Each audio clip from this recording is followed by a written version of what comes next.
पंचेंद्रिय संगी जीव के पास मन, बुद्धि, दिमाग, माइंड एक अच्छी क्वालिटी का होता है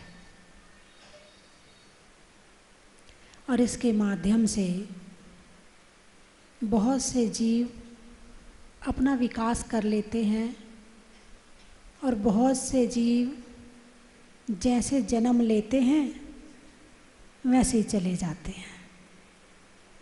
पशुओं के पास भी दिमाग है लेकिन वो उसका विकास नहीं कर सकते हैं। मनुष्यों के पास दिमाग है मगर वो उसका बहुत ज़्यादा विकास कर सकते हैं। जब बच्चे का जन्म होता है तो उसका शरीर बहुत छोटा सा होता है और उसी शरीर के हिसाब से उसका दिमाग भी बहुत छोटा सा होता है, उसकी बुद्धि भी बहुत छोटी सी होती है। धीरे धीरे बड़ा होता है, दिमाग बड़ा होता है, बुद्धि का विकास होता है। प्रकृति, परिवार, रिश्तेदार, स्कूल, टीचर, गुरु, मंदिर, किताबें उसके बुद्धि के विकास करने में सहायक होते हैं। लिखना और पढ़ना। एक समय आता है कि शरीर का विकास रुक जाता है। हर व्यक्ति के जीवन में एक समय आता है जब शरीर का विकास रुक जाता है, लेकिन बुद्धि का विकास जीवन में वो चाहे तो कभी नहीं रुक सकता है।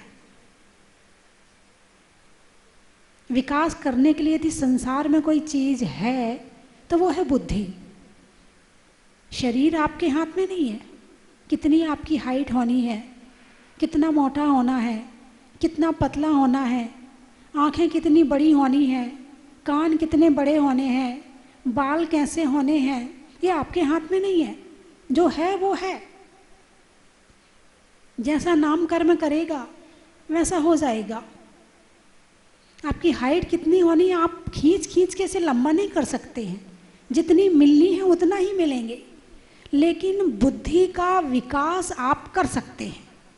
आँखें जितनी हैं उतनी हैं, लेकिन देखने की नज़र आप तेज कर सकते हैं। कान सुनने में जितने हैं उतने हैं, लेकिन सुनने की जो क्षमता है और जो विषय है, जो क्वालिटी है, आप उसमें वृद्धि कर सकते हैं। आपके बाल जैसे हैं वैसे हैं, मगर किस तरह के बनाने हैं वो आप कर सकते हैं।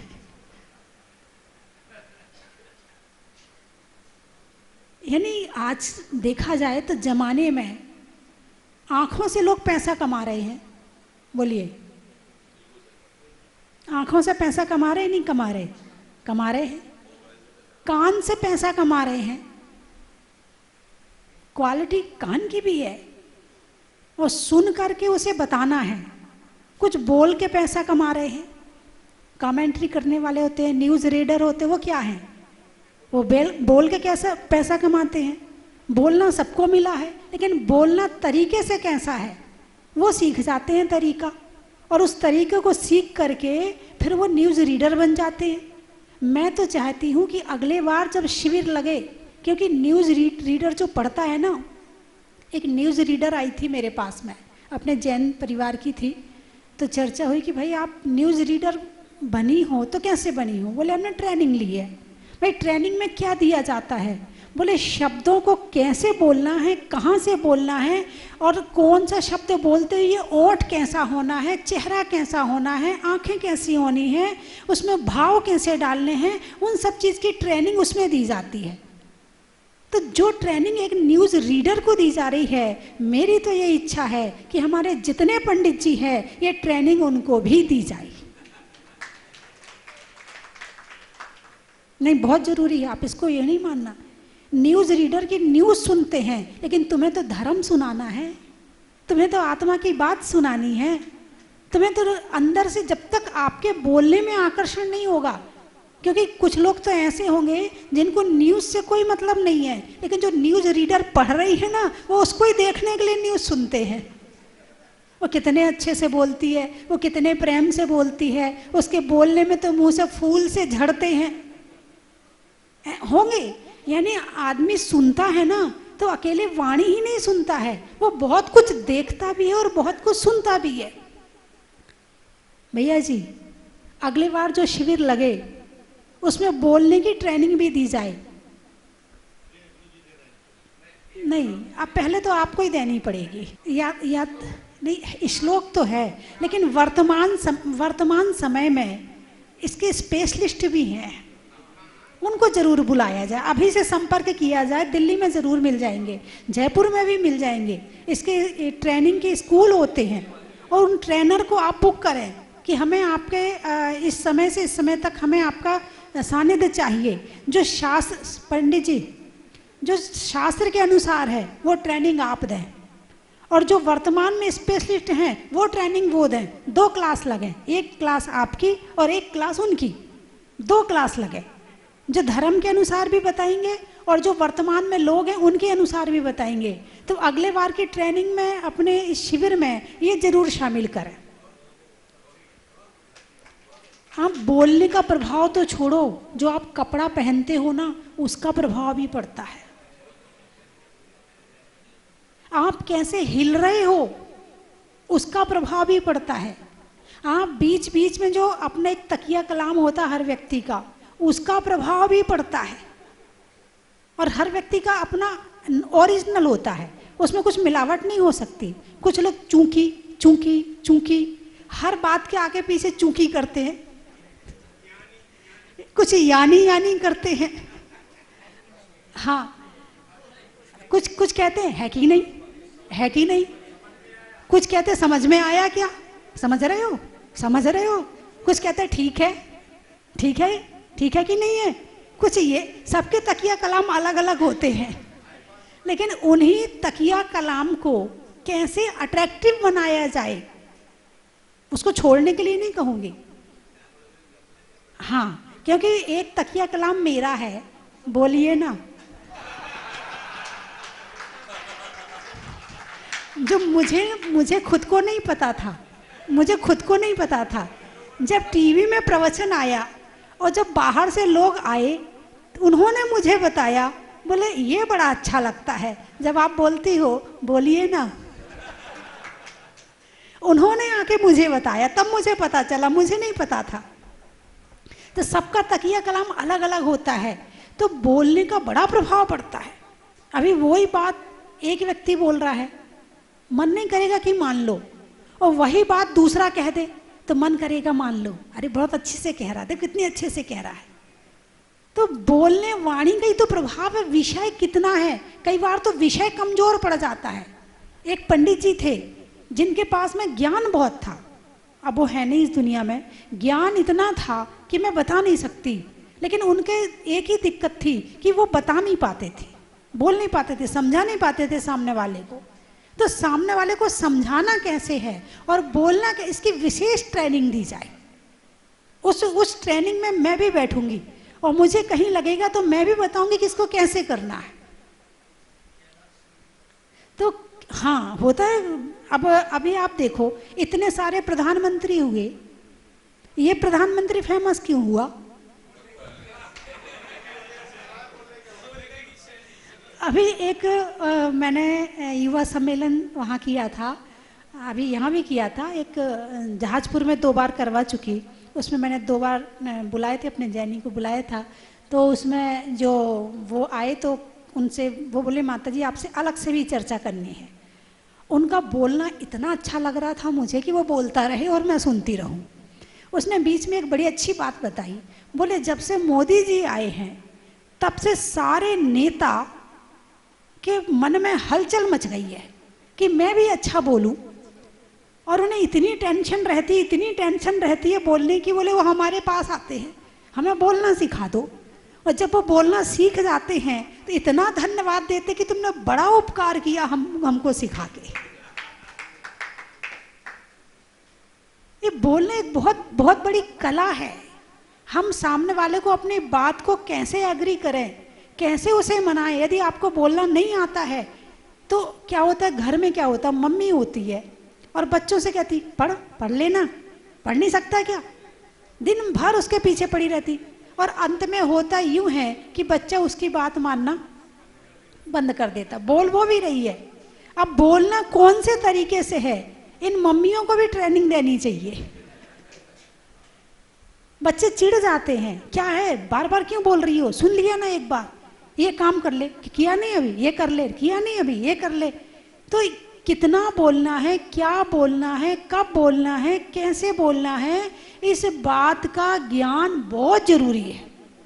वो एक कहानी सुनाती हूँ और आती भी होगी आपको सबको, केवल प्रसंगवश फिर से सुना देती हूँ कि एक जो व्यक्ति था उसने कुत्ता और बिल्ली दोनों अपने घर में एक साथ पाले और वो भोजन कर रहा है और बिल्ली उस मालिक को देख के म्याऊं म्याऊं म्याऊं करी जा रही है।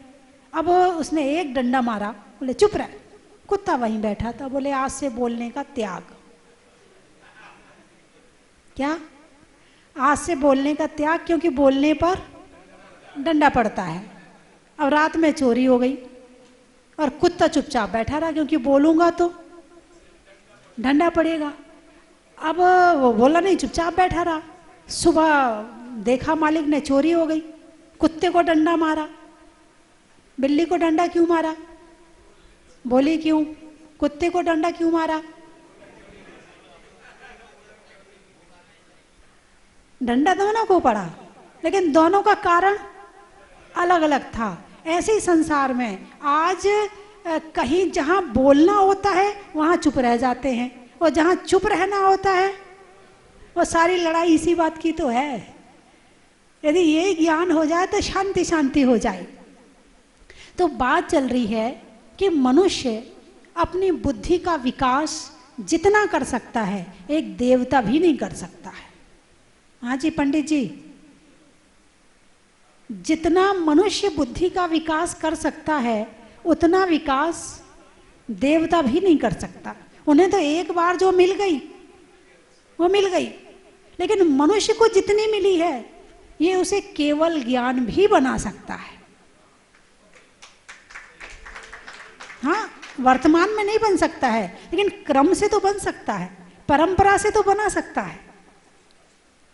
तो शरीर का बढ़ना अलग बात है और बुद्धि का बढ़ना अलग बात है। शरीर बढ़ाने में तुम्हें केवल भोजन करना पड़ेगा, लेकिन बुद्धि को बढ़ाने में तुम्हें पूरे दिन मेहनत करनी पड़ेगी। आज जितने लोग ऊपर उठे हुए हैं, जितने लोग बड़े बने हैं, वो किसी दूसरे के कारण से नहीं बने हैं, वो अपने कारण से बने हैं। उन्होंने मेहनत करी है, उन्होंने संघर्ष किया है। लोग उनसे ईर्ष्या करते हैं, अच्छा उनका सम्मान तो हो गया और हमारा नहीं हुआ। ईर्ष्या करते हैं लोग उनसे। ईर्ष्या बिल्कुल मत करो, वो जहां पहुंचे हैं वहां पहुंचने का प्रयास करो, और वहां पहुंचने के लिए उन्होंने जितनी मेहनत करी है उतनी मेहनत आप करो, उससे भी ज्यादा करो। जितने ये आपके जय निशांत भैया और हमारे शीतल चंद जी और श्रेयांश पंडित जी और विनोद पंडित जी, जो जिनको मैं अभी जान रही हूँ, ये सुबह 4 बजे उठते हैं। 4 बजे उठ के जो भी करते हो, उसके बाद 4 से 6 ये लिखना और पढ़ना करते हैं। सुबह के समय जितना लिखा जाएगा और जितना पढ़ा जाएगा उतना वो अंदर आत्मा में उतर जाएगा, ये मान के रखना आप। क्योंकि सुबह के समय को ब्रह्म मुहूर्त कहा है। क्या कहा है? ब्रह्म मुहूर्त। ब्रह्म मुहूर्त का मतलब, ब्रह्म मतलब आत्मा, ब्रह्म मतलब आत्मा। जिस समय में आत्मा को जागृत होने का जो समय है वो है ब्रह्म मुहूर्त। ये आत्मा की जागृति का विशेष मुहूर्त कहलाता है। और समय में आप कीजिए, पढ़िए, लिखिए, लेकिन जितना समझ में, जितना आपके अंतरंग में और जितना अच्छा लिखा जाएगा, जितना अच्छा विषय सुबह के समय निकलेगा, उतना और समय मुश्किल है। इस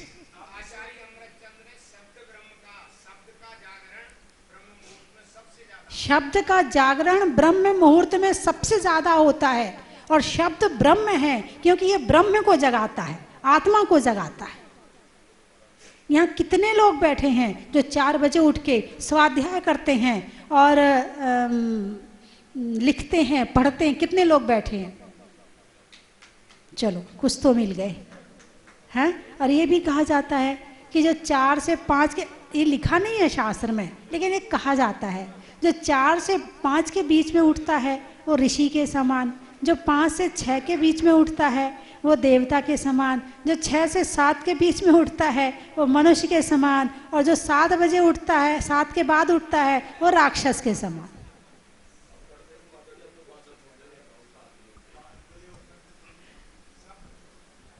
यदि कोई भी चीज को चौगनी करना हो ना, सुबह 4 से 6 का समय है चौगनी करना हो, उसके बाद में दुगनी होती है और उसके बाद में 1 होती है।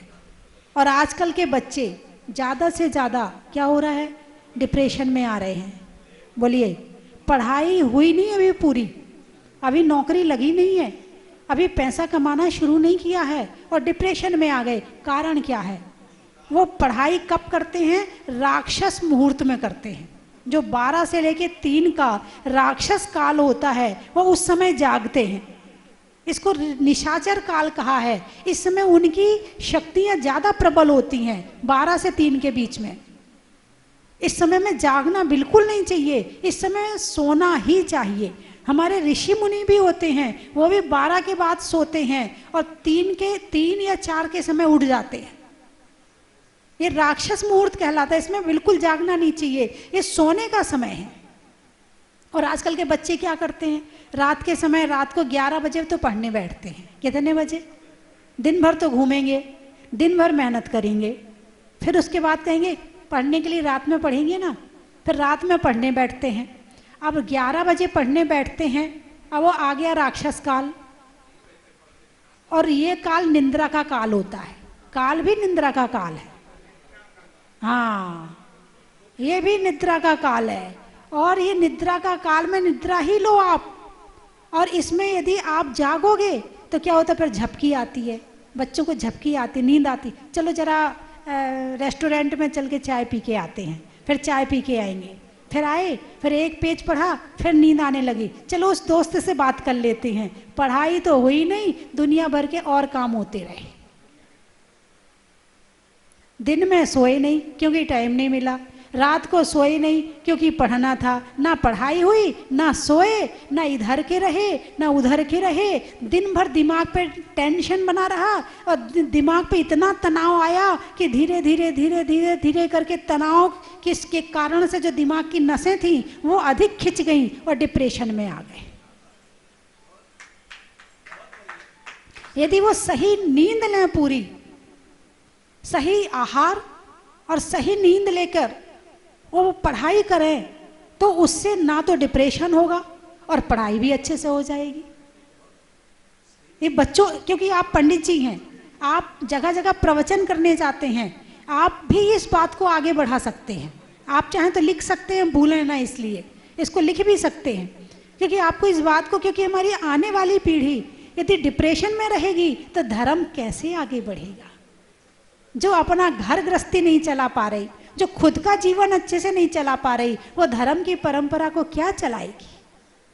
इसके लिए जरूरी है कि हमारे बच्चों को भी संदेश दिया जाए, बच्चों को भी समझाया जाए। किसी को डिप्रेशन होता है तो समझाया जाए कि वो, क्योंकि जब डिप्रेशन होता है तो डॉक्टर क्या करता है? डिप्रेशन का कोई इलाज नहीं है, कोई इलाज नहीं है डॉक्टर के पास में। हाँ, डिप्रेशन का डॉक्टर का कोई इलाज नहीं है। नींद की गोली देते हैं, जाके सो जाओ।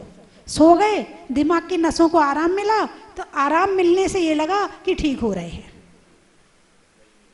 उनने क्या किया?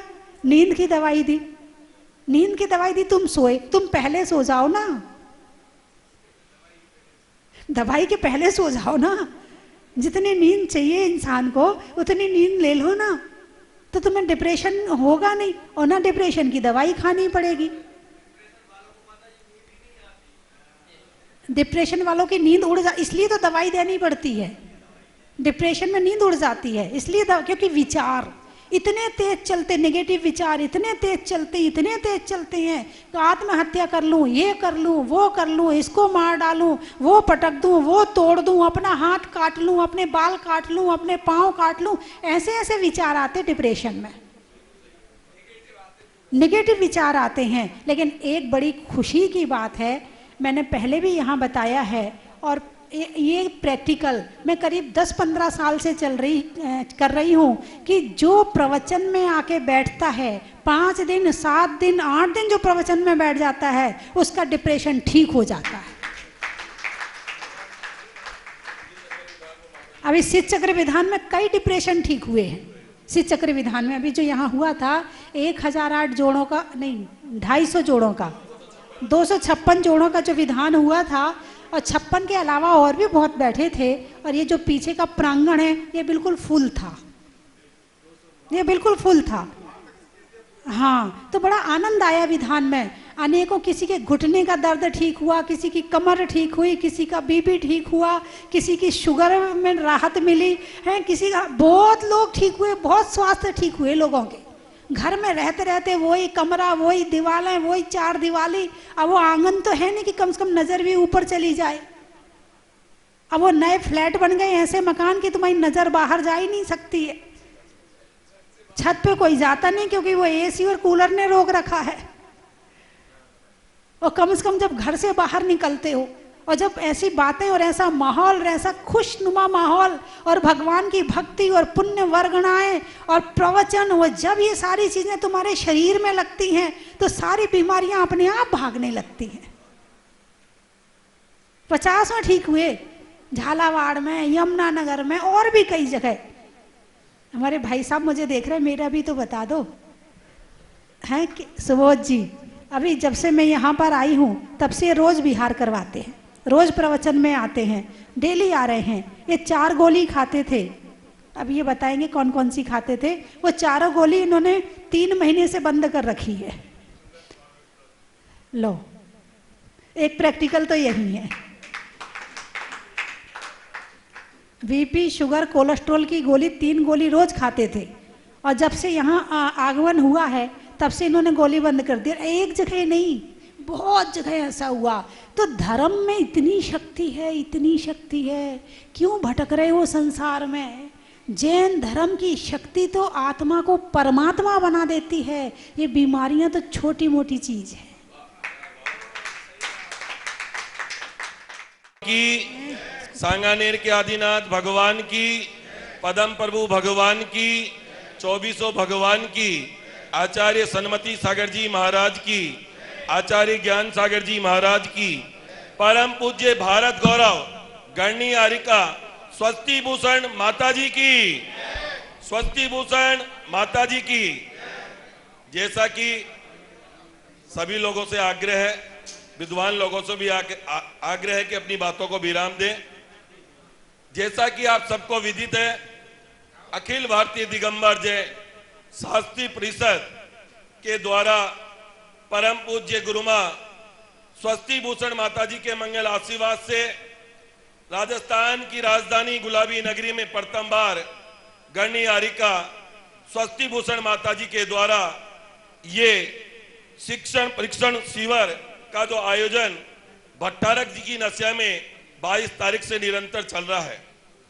इसमें सबसे बड़ी खास बात यह है कि जो विद्वान लोग आए हैं, चाहे वो जयपुर से हो, चाहे मध्य प्रदेश से हो, चाहे महाराष्ट्र से हो, वो अपनी अपनी क्षमता के अनुसार अपने अपने स्थान पर सब शास्त्री अपनी अपनी जगह एक वैल्यू रखते हैं और धर्म के क्षेत्र में एक धर्म को बढ़ाने का कार्य निरंतर कर रहे हैं।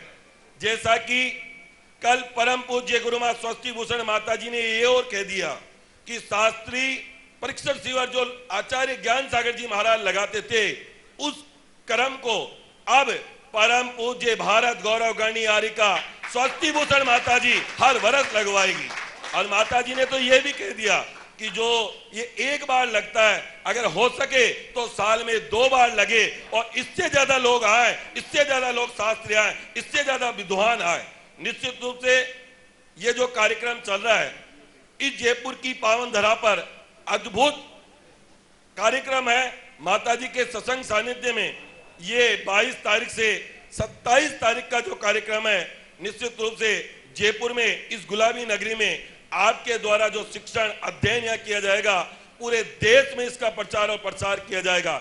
सुबह 5 बजे से कार्यक्रम प्रारंभ होता है और संध्याकालीन बेला के पूरे ठीक 5:30 बजे तक चलता है। और जो जितने विद्वान लोग आए हुए हैं, रात 9 बजे तक प्रतिदिन चल रहा है। इसमें सबसे बड़ी बात है कि जो अखिल भारतीय दिगंबर जैन शिक्षा परिषद है, इसमें आदरणीय श्रेयांश कुमार जी बड़ौत, ब्रह्मचारी जय कुमार जी निशांत, श्री सुकमाल जी जैन, विनोद कुमार जी रजवास और हमारे सबके प्यारे भैया मनीष भैया जो कि जाजपुर हैं। ऐसे ऐसे लोग आए हुए हैं जो अध्ययन का कार्य करा रहे हैं। कल जब सब लोग बैठे हुए थे तो यहाँ पे वास्तु के ऊपर बोल रहे हैं, अलग अलग विषय पे 40-40 मिनट का समय देकर एक एक सब्जेक्ट को खोला जा रहा है।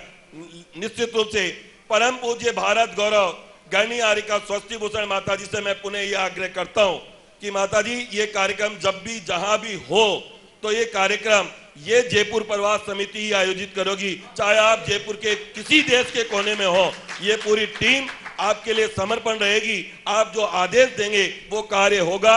मैं परम पूज्य गुरु मां स्वस्ति भूषण माता जी के लिए बस इतना ही कहूंगा कि इतनी बड़ी साध्वी होने के बाद भी जो वात्सल्य और जो प्रेम और जो प्यार परम पूज्य गुरु मां के पास है वो आप कहीं नहीं देख सकते। इतनी सहज है, इतनी सहज है जिसके मैं भावों से और मेरे विचारों से प्रकट नहीं कर सकता।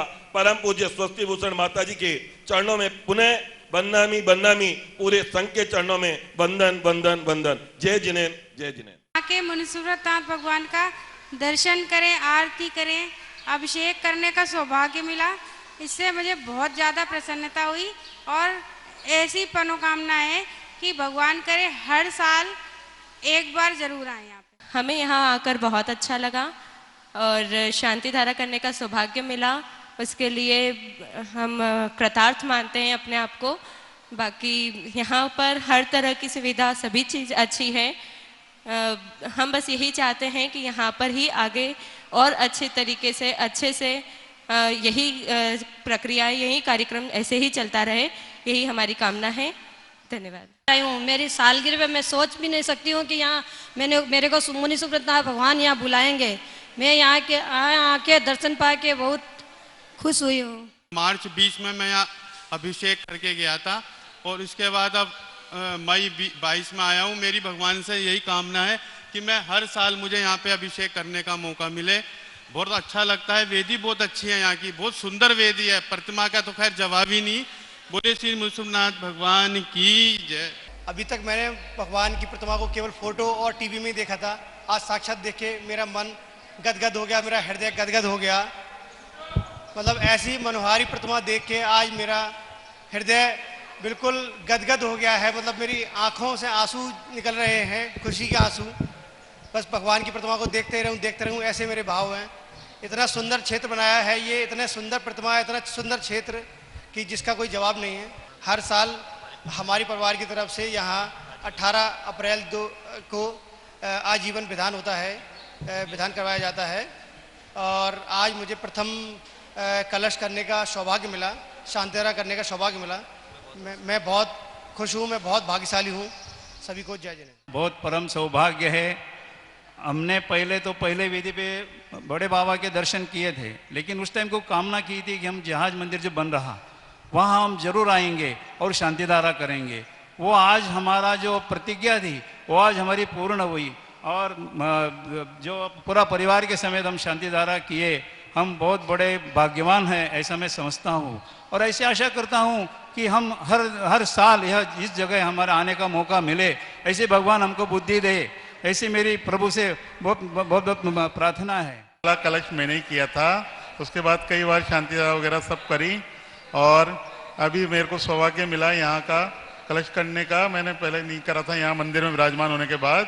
बोलिए मुनिसुव्रतनाथ भगवान की जय। अभिषेक एवं शांतिधारा की, अभी इसके पश्चात माता जी के सानिध्य में विधान का आयोजन होगा। बहुत ही प्रसन्न हुए, हम सह परिवार यहाँ पे आए हैं। पूरा परिवार हमारा, पहाड़िया परिवार, कुचामन सेठी, यहाँ जहाजपुर विधान के लिए पधारा है। मुनीश्वर मंदिर में और यहाँ की अद्भुत और सफाई और भव्यता देख के मुझे इतना अच्छा लगता है कि अपना मंदिर ही ओसवालों के मंदिर से सर्वोपरि मंदिर है। जहाजपुर आकर मुझे बहुत अच्छा लगा। यहाँ मंदिर में कलश करके मुझे इतनी खुशी हुई कि इसकी कोई सीमा नहीं है। आप सभी सबको इधर आए, यहाँ पर आएँ और मुनीश्वर भगवान के दर्शन के लाभ लेवे। मूर्ति बहुत ही चमत्कारी है, आकर देखें, अच्छा लगेगा। मैं सार्थक हुआ। मैं कई दिनों से विचार कर रहा था कि भगवान का दर्शन मेरे को मिले और कलश भी करूं, मुझे शांतिधारा करूं, और दोनों काम मैंने आज कर लिए। मैं बड़ा आपका खुश हूं, बहुत खुश हूं, मैं बहुत खुश हूं। ददिया परिवार ब्यावर से आए हैं। हमको यहाँ आकर बहुत ही अद्वितीय आनंद की अनुभूति हुई है और मैं सभी से ये प्रार्थना करना चाहूँगी कि सब अपने जीवन में एक बार अवश्य ही जहाजपुर आए और श्री मुनीश्वरनाथ भगवान के दर्शन करके अपने जीवन को सफल बनावे और अतिशय पुण्य का अर्जन करे। नमोस्तु भगवान, नमोस्तु भगवान। मैं प्रकाश कर दिया। आज मेरे छोटे भाई सुशील कुमार सरोज की आज शादी की वर्षगांठ है, उसकी बहुत बहुत शुभकामनाएं तुम्हें। हमने शास्त्रों में पढ़ा था कि स्वर्गों में अकृत्रिम जिन चैत्यालय और महल होते हैं। आज हमें साक्षात यहाँ पर जहाज रूपी एक अकृत्रिम चैत्यालय जैसा अनुभव हुआ और ऐसा स्वर्ग जैसा अनुभव हुआ। इसे मुनीश्वरनाथ भगवान की जय। ऐसा लगा जैसे हमारा बहुत बहुत भाग्य पुण्य प्रबल था जो हमें आज दर्शन करने का सौभाग्य मिला। नमोस्तु भगवान। नाथ के 6-7 साल पहले जब जहाजपुर के गांव में विराजमान थे तब अभिषेक शांति धारा वगैरह की थी, लेकिन प्रथम बार ऐसा मंदिर, ऐसा भव्य जिनालय देखने को मिला। बहुत दिनों से अभिलाषा थी जहाजपुर आने की, लेकिन नहीं आ पाए। कल अचानक ही प्रोग्राम बना और हम यहाँ आ गए। हम भगवान की प्रतिमा को देखकर इतने गदगद हुए। रात को हमने आरती की, सुबह हम पूजा परछाल की, बहुत अच्छा लगा। पालना झुलाया भगवान का, बहुत शुभ दिन था। कोई पुण्य उदय था जो हमने ऐसे दर्शन कर पाए। जय जय था पंच कल्याण के दिन कि एक तो मैं कुबेर इंद्र बना, उसके बाद भगवान को विराजमान करने का भी सौभाग्य मिला। ये बड़े पुण्य से यहाँ पे कोई अभिषेक कर ले, शांति धारा कर ले तो बार बार आने का मन करता है। जैसे अब शनि अमावस्या है तो अभी से भाव बनने लग जाते हैं कि 29 तारीख को रवाना होकर रात को पहुंचना है और अभिषेक करना है। ये यहाँ का अद्भुत चमत्कार है। लोग दूर दूर से इसीलिए यहाँ खींचे चले आते हैं। यहाँ पे कोई मतलब एक चमत्कार है, इसलिए इस स्थान को महीने में, साल में 3-4 बार तो हर व्यक्ति को आना चाहिए। जय हो मुनीश्वरनाथ भगवान। नहीं हुआ कि ऐसा आज का दिन मिलेगा मुझे। आज मैं यहाँ आया, मुझे अभिषेक शांति धारा करने का सौभाग्य मिला। हमारे परिवार को, हमको बहुत खुशी है, बहुत खुशी है, बहुत खुशी है। इसके पहले भी हम 6-7 साल पहले आ चुके हैं और हमें माता जी का पूरा आशीर्वाद मिला था। आज माता जी नहीं है, इसका थोड़ा सा मेरे को ऐसा लग रहा है कि कुछ कमी है।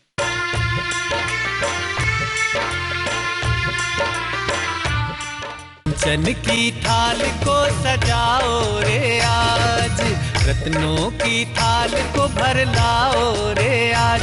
आओ आओ करे रे गुणगान आरती भगवन की। आओ आओ करे गुणगान आरती भगवन की। आओ आओ करे रे गुणगान आरती भगवन की।